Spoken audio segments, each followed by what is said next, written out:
तो दिल्ली चुनाव के नतीजों पर राजनाथ सिंह का पोस्ट, ये बड़ी जानकारी आपको दे दें कि देखिए अब सभी जो तमाम बड़े नेता हैं वो पोस्ट कर रहे हैं। बीजेपी की नीतियों की जीत है, राजनाथ सिंह की तरफ से ये पोस्ट किया गया है। जिस तरीके से चुनावी नतीजे सामने आ रहे हैं, डबल इंजन की सरकार विकास को अब नई गति देगी और यही कहीं ना कहीं बीजेपी चाहती थी कि दिल्ली में जब बीजेपी आए तो कहीं ना कहीं डबल इंजन की सरकार बीजेपी में विकास करे, जो कि बीजेपी हमेशा से कहती है कि दिल्ली में विकास नहीं हो रहा। तो ये बीजेपी की नीतियों की जीत है। राजनाथ सिंह ने भी ये पोस्ट किया है। जिस तरीके से चुनावी नतीजे सामने आ रहे हैं, डबल इंजन की सरकार विकास को नई गति देगी।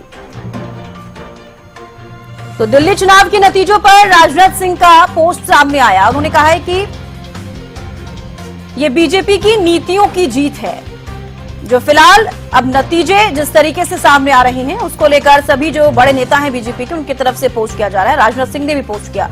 डबल इंजन की सरकार अब काम करेगी दिल्ली में। दिल्ली चुनाव के नतीजों पर राजनाथ सिंह का पोस्ट सामने आया है। उन्होंने कहा है कि ये बीजेपी की नीतियों की जीत है। अब बीजेपी की नीति किस तरीके से है, आप ये भी अब अंदाजा लगा सकते हैं। क्या कुछ परिणाम किस तरीके से हरियाणा में भी देखने को मिले और उसके बाद देखिए महाराष्ट्र में और अब दिल्ली में भी देखने को मिल रही हैं। तो डबल इंजन की सरकार अब काम करेगी, क्योंकि साफ तौर पर अब तस्वीरें साफ हैं कि दिल्ली में बीजेपी की ही सरकार बनेगी। अब ये बीजेपी की नीतियों की जीत है। राजनाथ सिंह की तरफ से भी ये पोस्ट किया गया है। तमाम जो बड़े नेता हैं बीजेपी के वो पोस्ट करते हुए नजर आ रहे हैं। और जीत की खुशी कहीं ना कहीं बीजेपी को इस वक्त इसलिए भी बहुत ज्यादा है क्योंकि देखिए 27 साल का जो समय है, काफी लंबा समय हो जाता है।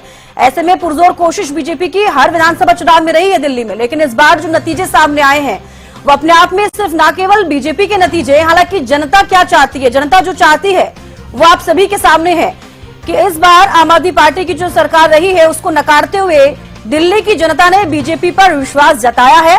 और उसके बाद ही नतीजे आपके टीवी स्क्रीन पर कि देखिए बीजेपी को 48 लीड और यहां पर आम आदमी पार्टी को 22 और कांग्रेस का तो कोई खाता भी नहीं खुला। पिछली बार के चुनाव में नतीजे भी आपने देखे होंगे। हालांकि टक्कर साफ तौर पर बीजेपी और आम आदमी पार्टी में देखी जा रही थी, लेकिन सबसे बड़ा सवाल आम आदमी पार्टी पर यह खड़ा होता है कि शायद ही किसी को यकीन होगा कि अरविंद केजरीवाल नई दिल्ली विधानसभा सीट से हार गए हैं।